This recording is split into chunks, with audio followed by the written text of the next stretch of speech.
Hello everyone, this is the video for class 8 chapter number 6 circulatory system part 4।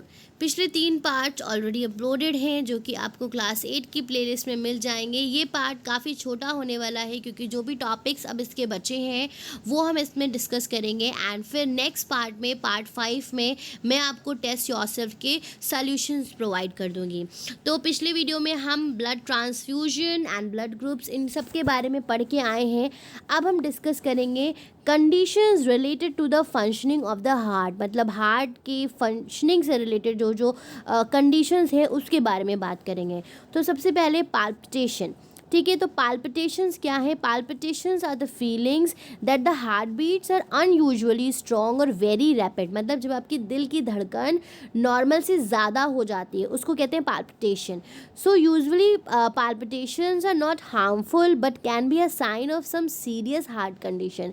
हालांकि normally जब कोई problem होती है, कुछ आप टेंस्ड हो जाते हो या कोई एकदम से हादसा हो गया तो हार्ट बीट का बढ़ना इट्स नॉर्मल, क्योंकि हमने एंडोक्राइन सिस्टम में क्या पढ़ा था कि जो हमारा ये इमरजेंसी हार्मोन होता है वो सिक्रीट होता है, तो ये सब उसके सिम्टम्स हैं, राइट। लेकिन this can be a symptom कि आपको कोई प्रॉब्लम भी हो सकती है, ठीक है। तो कॉजेज़ क्या हैं पाल्पिटेशंस के वो देख लेते हैं। Usually felt after strenuous physical activity और इन अ टेंस कंडीशन, मतलब या तो आप परेशान हो तब आपका दिल बहुत तेज़ी से धड़कने लगेगा, कोई ऐसी दुविधा आ जाए, या आपने बहुत ज़्यादा एक्सरसाइज करा हो, so that is normal.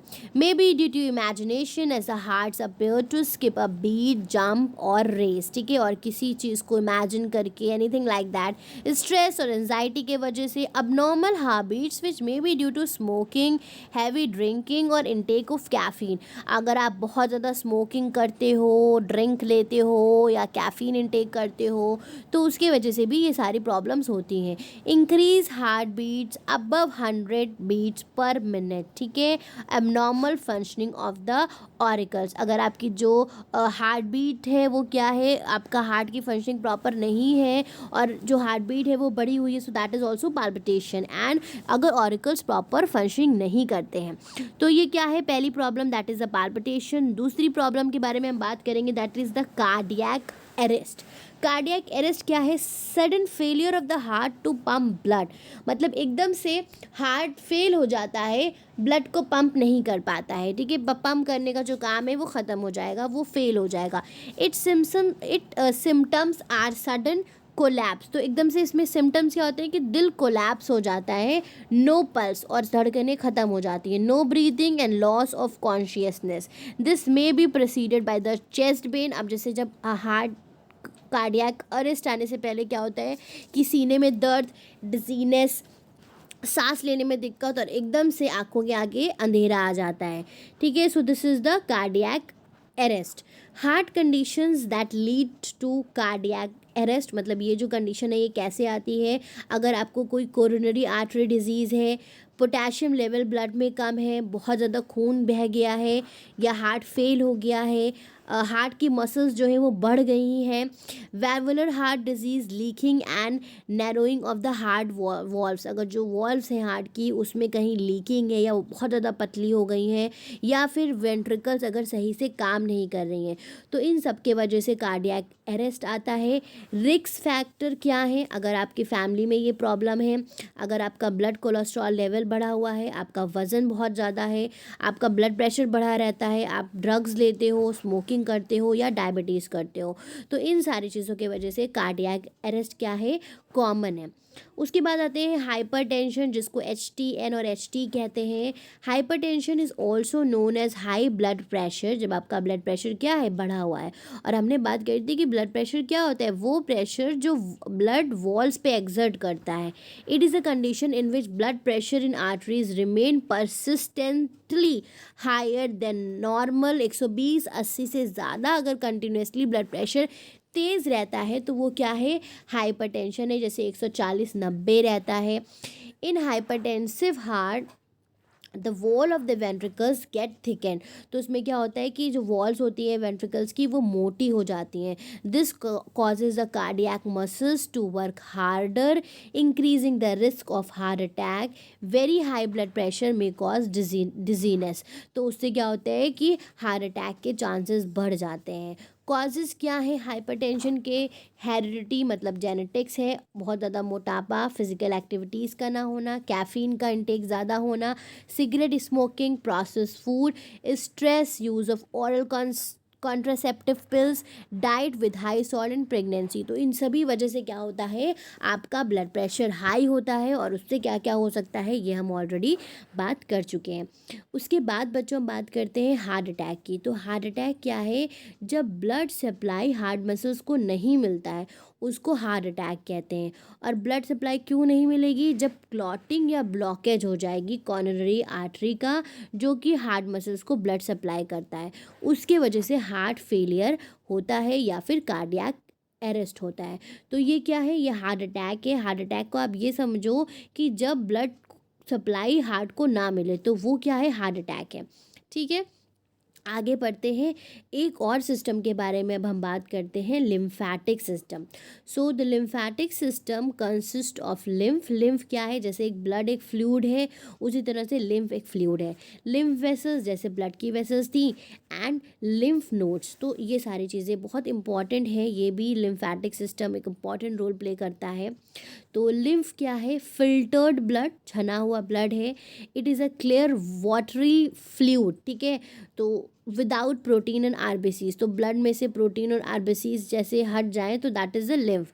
It flows through the lymphatic vessels. अब इनका एक अपना अलग नेटवर्क है, लिम्फैटिक वेसल में ये फ्लो करता है। It is a link between blood and tissue fluid. अब ये क्या है? ब्लड और टिश्यू फ्लूइड के बीच का एक लिंक है। When blood flows through the capillaries from the atrial ends to venous ends, it fluids plasma filter out of the thin walled capillaries at the atrial end. अब जब blood capillaries से flow करता है atrial से Venus and तक के, तो जो उसका फ्लूइड प्लाज्मा है वो फिल्टर आउट हो जाता है थिन वॉल ऑफ कैपिलरीज से एट्रियल के एंड पे। It is similarly to plasma, ये प्लाज्मा के जैसा है। It's baths all the blood cells and facilitate the exchange between the blood and blood cells by diffusion। तो जो exchange होता है वो उसमें ये मदद करता है। This fluid is called the interstitial fluid और टिश्यू फ्लूइड। इसको क्या कहते हैं? इंटरस्टाइटल फ्लूइड और टिश्यू फ्लूइड कहते हैं। Most of the tissue fluid about 90% get back reabsorb into the capillaries. और ज़्यादातर 90% ये टिश्यू फ्लूइड कैपिलरीज में वापस से अब्जॉर्ब हो जाता है as the venous end to complete the blood volume. ठीक है, ब्लड वॉल्यूम को बढ़ाने के लिए। Rest 10% fluid flow through a system of fine thin walled channel called the lymphatic capillaries। और 10% जो फ्लूइड है वो lymphatic system में फ्लो करता है। The tissue fluid on interning the lymphatic capillaries is called lymph। फिर जब वो lymphatic capillary में आ जाता है तो उसको lymph कहते हैं। The lymph collected in the lymph vessels is poured back into the blood in the vena cava near the heart। फिर वो वापस से ब्लड में पोर कर दिया जाता है। अब देखो फंक्शंस क्या है लिम्फ के? Act as a middle man between the blood and tissue fluid. ठीक है, हेल्प करता है न्यूट्रिएंट्स ऑक्सीजन को डिस्ट्रीब्यूट करने में, नाइट्रोजनस वेस्ट को हटाने में। ठीक है, फैटी एसिड, ग्लाइसरॉल इनको एब्जॉर्ब करता है in the villi of small intestine through lacteals. ये आपने डाइजेस्टिव सिस्टम में भी पढ़ा होगा। It's lymphocytes destroy the harmful pathogens. जो भी हार्मफुल पैथोजेंस होते हैं वो इनकी लिम्फोसाइट से डिस्ट्रॉय हो जाते हैं। It control the concentration of protein in the tissue fluid. Tissue fluid में प्रोटीन का कॉन्सेंट्रेशन मेंटेन करता है। It carries a lymphocytes and antibodies from lymph nodes to the blood. ठीक है, अब देखते हैं कि लिम्फ वेसल्स और लिम्फैटिक्स क्या है। लिम्फ वेसल्स को लिम्फैटिक्स कहते हैं। They start as blind lymphatic capillaries in the tissue spaces. ठीक है, they join to form the, पहले ऐसे स्टार्ट होती हैं फिर लार्जर डग्स बनाती हैं। Lymph vessels have walls to maintain the flow of lymph. इसमें भी वॉल्व्स प्रेजेंट होती हैं टूवर्ड्स द वेना कावा, जो कि कहाँ जा रहा होता है, वेना कावा की तरफ, ये भी हमने बात करी थी। Lymphatic form the network in the blood, इनका एक अपना नेटवर्क होता है। In the villi of small intestine they are called lacteals, और स्मॉल इंटेस्टाइन के विलाई में इनको क्या कहते हैं, लैक्टियल्स कहते हैं।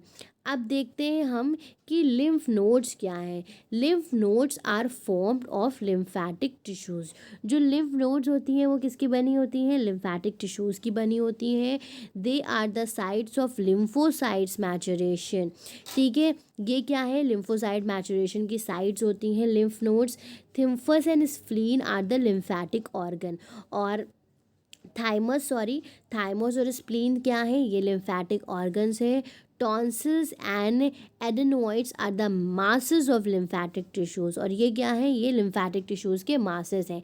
लिम्फेटिक सिस्टम की सिग्निफिकेंस क्या है, primarily serves for the returns of tissue fluid to the blood, मतलब टिश्यू फ्लूइड ब्लड में वापस जाने का एक मेन सिस्टम ये रिस्पॉन्सिबल होता है। If there is no lymphatic return blood volume would continue to reduce, अगर ये सिस्टम नहीं होगा तो जो ब्लड की वॉल्यूम है वो घटती चली जाएगी। And the tissue fluid would increase because of the leakage at the capillary level, और बॉडी में जो टिश्यू फ्लूइड है वो बढ़ने लगेगा। It returns a protein to the blood, ये क्या करता है, ब्लड को प्रोटीन वापस प्रोवाइड करता है। And help in maintaining the osmotic concentration of the blood, और क्योंकि ये क्या करता है, वापस से टिश्यू फ्लूइड को ब्लड में डालता है, तो कॉन्सेंट्रेशन जो ब्लड का है, ऑस्मोटिक कॉन्सेंट्रेशन उसको मेंटेन करता है to facilitate the exchange of material between the blood and tissue cells, और जो एक्सचेंज है वो आसानी से हो जाता है। सो स्टूडेंट्स, ये चैप्टर हमारा यहीं पे ख़त्म होता है, ये पार्ट हमारा यहीं पे ख़त्म होता है। नेक्स्ट पार्ट जो कि पार्ट 5 होगा, उसमें हम इसके टेस्ट योरसेल्फ के सॉल्यूशन डिस्कस करेंगे। चेक पॉइंट 3 डिस्कस कर लेते हैं। Dash is the feeling of rapid heart beat, so that is palpitation. The regular high blood pressure is called hypertension. Lymph vessels are called lymphatics. Dash is a lymph vessel in villi, that is the lacteal. अब हम एक बार wrapping it up भी देख लेते हैं, क्योंकि ये chapter थोड़ा सा लेंदी और थोड़ा सा मुश्किल था बाकी के चैप्टर से। तो circulatory system distribute the oxygen, blood nutrients, food nutrients and other substances to various cell of the body. It removes CO2, nitrogenous wastes and excess of water. मतलब सर्कुलेटरी सिस्टम क्या करता है, इन सब का एक्सचेंज करता है। सर्कुलेटरी सिस्टम किसका बना हुआ है, ब्लड वस्कुलर सिस्टम का एंड लिम्फेटिक सिस्टम का, इन दोनों सिस्टम का ये बना हुआ है। Blood, lymph and tissue fluids are the circulatory medium, ये तीनों क्या है, सर्कुलेटरी मीडियम है। ह्यूमन हार्ट 4 चैम्बर का होता है और उसमें डबल सर्कुलेशन होता है। कस्पिड वल्व्स कहाँ प्रेजेंट है, एंटीरियो वेंटिकुलर अपर्चर में प्रेजेंट होती है। सेमिल्यूनर वाल्व्स कहाँ पे प्रेजेंट है, origin of aorta from the left ventricle end of pulmonary aorta from right ventricle. Blood in arteries flow with jerk and under pressure from heart to organ because heart pumps blood into them. The flow of blood in then needed not to be regulated by the valves. तो blood arteries में jerk के साथ flow करता है and क्योंकि heart blood को pump कर रहा है। Blood in veins जो है वो स्मूथली होता है और वहाँ पे वॉल्स भी प्रेजेंट होती हैं।